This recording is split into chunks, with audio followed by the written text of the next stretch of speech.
সবাইকে আমাদের ইউটিউব চ্যানেলে স্বাগত। আগামী 24 ঘন্টার মধ্যে বন্ধুরা নিজের মুখে তালা লাগিয়ে নাও, কারণ আমি এমন একটা ঘটনা বলবো যা শুনে তোমার হাত পা কাঁপতে শুরু করবে। বন্ধুরা, ভুল করে বা অজান্তে যদি তুমি এই কথা কাউকে বলে দাও, তাহলে তোমার পায়ের তলায় জমিন সরে যাবে। দেখো, আজ আমি যে খবরটা তোমাদের জন্য নিয়ে এসেছি সেটা সাধারণ কিছু নয়। যদি আমার ভবিষ্যৎবাণী ভুল প্রমাণিত হয়, তাহলে আমি তোমাদের 1,91,00,000 টাকার পুরস্কার দেব। বন্ধুরা দেখো, এটা আসছে আগামী 24 ঘন্টা একদমই সাধারণ হবে না। বন্ধুদের, তোমাদের জীবনে এই সময় এমন কিছু ওঠাপড়া শুরু হবে যা তোমার জীবন পুরোপুরি উল্টে পাল্টে দেবে। এই আগামী 24 ঘন্টা তোমার জীবনের সবচেয়ে কঠিন সময় হতে পারে, কারণ এমন একটা বিপর্যয় আসছে যা শুধু বাইরেই নয়, ভিতরেও সবকিছু কাঁপিয়ে দেবে। কারণ বন্ধু দেখো, এখন তোমার কুণ্ডলিতে শনি, শুক্র আর কেতু, এই 3 গ্রহ মিলে যে মারস তৈরি করছে, সেই জোটেই তোমার জীবন নষ্ট করার জন্য যথেষ্ট। এবং দেখো বন্ধু, যখনই তোমার কুণ্ডলিতে এই 3 গ্রহের সংমিশ্রণ হয়, তখনই এই জীবনে তোমার অনেক কিছু ছিনিয়ে নেওয়া হয়েছে। কিন্তু আজ আমি তোমাদের এমন কিছু কথা বলবো, যদি তুমি সময় মতো এদের খেয়াল রাখো আর আমার দেওয়া সতর্কতা মেনে চলো, তাহলে তুমি অনেক বড় বিপদ থেকে বাঁচতে পারবে। কিন্তু এটা তখনই সম্ভব যখন তুমি এই ছোট্ট ভিডিওটা শেষ পর্যন্ত মন দিয়ে দেখবে। বন্ধু, যে রাস্তা দিয়ে তুমি প্রতিদিন যাই, আর সেই রাস্তা অচেনা ঝুঁকিতে ভরে যাবে, বাতাসে অদ্ভুত একরকম অস্থিরতা ছড়াবে, শ্বাসকষ্ট হবে আর হৃদয়কেও কোনো অনাকাঙ্ক্ষিত ঘটনার আভাস পাবে। কারণ বলছি বন্ধুরা, এই সময় তোমার জীবনে এমন এক গভীর নীরবতা নেমে আসবে যে তোমার হৃদস্পন্দন তোমাকে ভয় দেখাতে শুরু করবে। তুমি ভাববে সব ঠিক আছে, কিন্তু ভিতরে কিছু ভেঙে পড়ছে মনে হবে। সম্পর্ক, পরিবার, আশা সবকিছু এক এক করে তোমার চোখের সামনে ছড়িয়ে পড়বে। আর তখনই তুমি অনুভব করবে যে ঈশ্বরও তোমার মুখ ফিরিয়ে নিয়েছে। ঈশ্বরও তোমাকে জীবনে কোনো সুখ দিচ্ছে না। কারণ দেখো বন্ধুরা, যখন মানুষের শেষ সময় আসে, যখন মানুষের খারাপ সময় আসে, তখন তার বিশ্বাস সবকিছু থেকে কেড়ে নেওয়া হয়। তারপর সেটা হোক ভগবান, মানুষ বা যে কোনো কিছু। আমি আপনাদের সবাইকে বলি যে আজ পর্যন্ত আপনার জীবনে অনেক কিছু অনুভব করেছেন, অনেক ঘটনা নিজের চোখে দেখেছেন, কিন্তু আজ আমি যে ঘটনা সম্পর্কে বলবো বন্ধু, সেটা আপনি হয়তো জন্মেও আগে কখনো দেখেননি। তাই প্রথমে এই ছোট্ট ভিডিওটা লাইক করে দিন আর কমেন্ট বক্সে লিখবেন জয় মা ভদ্রকালী। অবশ্যই লিখবেন মা ভদ্রকালী, আপনার সব মনোবাসনা পূরণ হবে। বন্ধু, যখন কারো কণ্ঠস্বর আপনি শুনতে পাবেন না, যখন অন্ধকার চারিদিকে ঘিরে ধরবে, তোমাকে ঘিরে ফেলবে, আর তুমি কাঁদতে চেয়েও চোখের জল শুকিয়ে যাবে, তখনই সেই মুহূর্ত হবে যখন সময়ের চাকা থমকে যাবে। তখন তোমার শুধু নিজের ভুল আর কাজের গুঞ্জন শোনা যাবে, যেন কোনো অদৃশ্য শক্তি, কোনো অদৃশ্য ছায়া তোমার অপরাধের হিসাব নিতে এসে পৌঁছে গেছে। তুমি স্মরণ করবে সেই দিনগুলো যখন তুমি কারো কাঁদিয়েছিলে, যখন কারো অভিশাপ তোমার পিছু ছাড়েনি, আর আজ সেই অভিশাপ ফিরে এসে তোমার বাড়ির দরজায় কড়াকড়ি করছে। বন্ধুরা, গ্রহদের মিলন তোমার জীবনে অমঙ্গল নিয়ে আসছে। কারণ দেখো, যখন যখন শনি, রাহু, কেতু, শুক্র আর মঙ্গল, এই গ্রহগুলো যদি অন্য কোনো গ্রহের সঙ্গে যোগ দেন, তাহলে সেই মানুষের জীবনে ঝামেলা আসবেই। আগামী 24 ঘন্টার মধ্যে তোমার চারপাশে যা যা ঘটতে যাচ্ছে তা তোমাকে হেলে দুলে ফেলবে। কেউ তোমার কাছ থেকে দূরে সরে যেতে পারে, কোনো গোপন কথা সামনে আসতে পারে, এমন একটা দুর্ঘটনা ঘটতে পারে যা বছর ধরে তোমার ঘুম হারাম করে দেবে। কিন্তু মনে রেখো, এটা কোনো শাস্তি না, এটা একটা সতর্ক বার্তা যে এখন সময় নিজেকে বদলানোর, এখন সময় মিথ্যা ভান, রাগ, ঐশ্বর্য আর অহংকার ছেড়ে সত্যি মন থেকে অনুশোচনা করার। না হলে এই বিপর্যয় শুধুই বাইরে নয়, বরং তোমার আত্মার ভিতরেও আগুন লাগিয়ে দেবে। তাই তোমাকে সময় থাকতে সাবধান হয়ে যেতে হবে, কারণ আগামী 24 ঘন্টা শুধু সময় নয়, তোমার পুরো ভাগ্যের দিকই বদলে দেবে। বন্ধুরা, তোমরা সবাই খেয়াল রাখতে হবে। দেখো বন্ধু, কর্মের হিসেব খুব সরল এবং সহজ। আমি তোমাকে বলে দিই যে আজ রাত তোমার বাড়ির ঘড়ির সূচগুলো একে অপরকে কেটে 12টায় মিলবে, এবং একটা অদৃশ্য ফাটল আকাশ থেকে নামবে তোমার ছাদ পর্যন্ত এসে, আর তোমাকে অনুভব করাবে যে বাড়ির দেয়াল হঠাৎ শ্বাস নিতে শুরু করেছে, হালকা কাঁপছে, যেন কোনো পুরনো গুণা স্পর্শ করার পরও ছুটে আসতে চাও। তুমি যে বিছানায় শুয়ে থাকো, তার রুইর সূক্ষ্ম সুতোগুলোও বুঝবে যে তাতে কারো ক্লান্তি লেগে আছে, এমন এক যাত্রীর ক্লান্তি যে বহু বছর ধরে তোমার কাজের ধুলোর মধ্যে হারিয়ে গেছে। জানালার কাছে তোমার মুখ নেই, তোমার স্মৃতির ঝলকন সেই মুহূর্তের যখন তুমি কারো সম্মানহানি করেছিলে কথায়, সেই সময় যখন কেউ ফোন তুলল আর তুমি তার শেষ আশা শব্দে কেটে দিলে। আর তারপর বাতাস বদলাবে, তার তাপমাত্রায় কোনো মাপার মতো উত্থান পতন দেখা যাবে না, কিন্তু ভালো করে বলবে এখানেই তো সেই বাতাস নয়, এতে ফিসফিস করার আওয়াজ আছে। একটা ঘর আছে যার মধ্যে লাখ লাখ অজানা কথা উড়ে বেড়ায়। তোমার মনে হবে যেন কেউ তোমার নাম অনেক দূর থেকে ডেকেছে। প্রথমে ভালোবাসার স্বরে, পরে অভিযোগের ভঙ্গিতে, আর শেষে এমন যেন কেউ ডুবে যাওয়া মানুষ শেষবারে পানিরটা দেখছে। তো বন্ধুদের বলছি, মানুষের কাজ তার চোখের সামনে সবসময় ফিরে আসে এবং বুঝিয়ে দেয় যে তুমি এখন পর্যন্ত যা করেছো সেটা একদমই ঠিক ছিল না। তাই যখন তুমি কারো খুশির কথা ভাবো না, কারোর জন্য তোমার কোনো স্পর্শ থাকে না, তখন ওই সব ব্যাপারের হিসাব করোনা অবশ্যই নিতে হবে। দেখো বন্ধুরা, এটা সেই মুহূর্ত হবে যখন তোমার শ্বাস নিতে অদ্ভুত লাগবে, না কোনো রোগ, না ওষুধ, আর না কোনো হুলস্থুল, শুধু এই শ্বাস যে তোমার কাছ থেকে যা হারিয়ে গেছে তা ফিরে এসে হিসাব চাইছে। দেখো বন্ধু, চোখে প্রতিটি পুরনো ছবি জেগে উঠবে। ছোটবেলার সেই ভুল যেখানে তুমি সত্যি পেয়ে সেটা নিয়ে মজা করেছিলে, যৌবনের সেই অহংকার যেখানে তুমি কারো স্বপ্ন ছোট করে পিষ্ট করেছিলে, আর সাম্প্রতিক সেই দিনগুলো যখন তোমার কথায় ঘরে নীরবতার জাল বিছিয়ে দিয়েছিলে, তা এখন ফিরে আসবে। কসম খেয়ে, সংকল্প নিয়ে আর সময়ের স্বাক্ষর নিয়ে বন্ধু, রাতের মুখ বদলাবে। তারপর গলির মধ্যে রাখা ঘড়ি এক মুহূর্তের জন্য থমকে যাবে, যেন কোনো অদৃশ্য আঙ্গুল তার কাঁটাগুলো ধরে রেখেছে। আর তখনই দরজায় 3টে ধাক্কা, ধীরে ধীরে, তারপর হঠাৎ জোরে, এমন একটা আওয়াজ যে বাড়ির ভিতর বড় বড় পাত্র মাথা তোলে। তুমি জিজ্ঞাসা করতে চাও কে, কিন্তু গলার মধ্যে আটকে থাকবে শব্দ।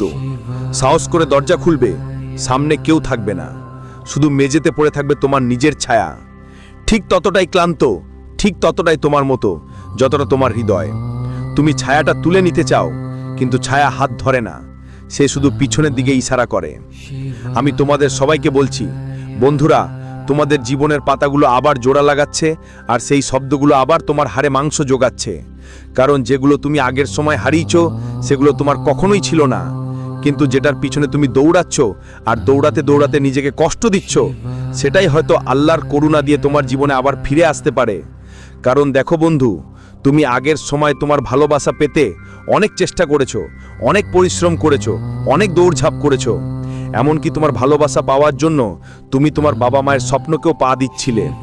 আর এই কথা তুমি ভালো করেই জানো, যখন তোমার মা বাবা বলেছিল কিছু হয়ে যাও, কিছু করো, তখনই প্রেম করো। কিন্তু তুমি তাদের কথা না শুনে শুধু প্রেম করেছো। আর আজ যখন প্রেম তোমাকে ছেড়ে চলে গেছে, তখন তোমার ভীষণ আফসোস হচ্ছে যে কাশ আমি সময় থাকতে আমার মা বাবার কথা শুনতাম। দেখো, আমি এখন তোমাকে স্পষ্ট ইঙ্গিত দিচ্ছি, বলছি তোমাকে আগামী সময় প্রেম ভালোবাসা থেকে একদম দূরে থাকতে হবে এবং তোমার স্বপ্নগুলো পূরণ করার দিকে মন দিতে হবে। কারণ মানুষ যখন জীবনে এগিয়ে যায়, তাহলে যখন তোমার স্বপ্নগুলো পূরণ হবে, তখন মানুষ নিজেরাই তোমার থেকে এগিয়ে এসে তোমার সঙ্গে জুড়ে যেতে চাইবে। কিন্তু যদি তুমি কারো স্বপ্নকে পিষে ফেলো, বা তোমার জীবনে কোনো বন্ধুত্বে চুপচাপ থাকো বা সমঝোতা করো, তাহলে অনেক সমস্যা তোমার জীবনে এসে দাঁড়াবে। দেখো, যাই হোক, তা তোমাকে তোমার ঘরের 4 দেওয়ালে রাখতে হবে, তোমার হৃদয়ের 4 দেওয়ালে রাখতে হবে। নিজের কথা শুনতে হবে আর নিজেকে বুঝতে হবে। কেউ যদি নতুন করে তোমার সঙ্গে যুক্ত হতে চায়, তাহলে আগে ওই ব্যক্তির উদ্দেশ্য জানো, সে কি উদ্দেশ্য নিয়ে তোমার সঙ্গে জুড়তে চাচ্ছে। আর বলো, এই সময় মাপ চাইতে হয়, ভুল শুধরাতে হয়, ফিরে আসতে হয়, আর ত্যাগও করতে হয়। এই জিনিসগুলো এমন যে একবার তোমার জীবনে চলে গেলে আর ফিরে আসে না।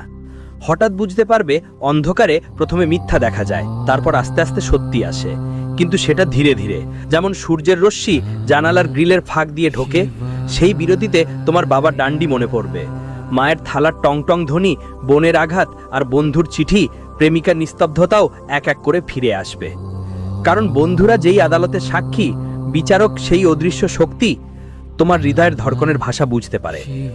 তবুও তুমি এখনো সিদ্ধান্ত নাওনি, কারণ দেখো বন্ধু, এই মুহূর্তে 9টি গ্রহ তোমার পক্ষে সাক্ষ্য দিচ্ছে যে তোমাকে তোমার জীবনের সবচেয়ে মূল্যবান জিনিস খুব শিগগিরই পাওয়া যাবে। তোমার জীবনের সঙ্গে জড়িত শত্রুরাও একটু সক্রিয় হয়ে উঠবে, ভাববে এই মানুষটার কাছে সবকিছু কিভাবে এসে গেল, শেষ পর্যন্ত সে কষ্ট না করে কিভাবে পেয়ে গেল। দেখো, যখন কোনো মানুষের সঙ্গে গ্রহের সমর্থন থাকে, তখন তার ভাগ্য বদলাতে বেশি সময় লাগে না। তার ভাগ্যে ঈশ্বর কিছু না কিছু অবশ্যই লিখে রাখেন।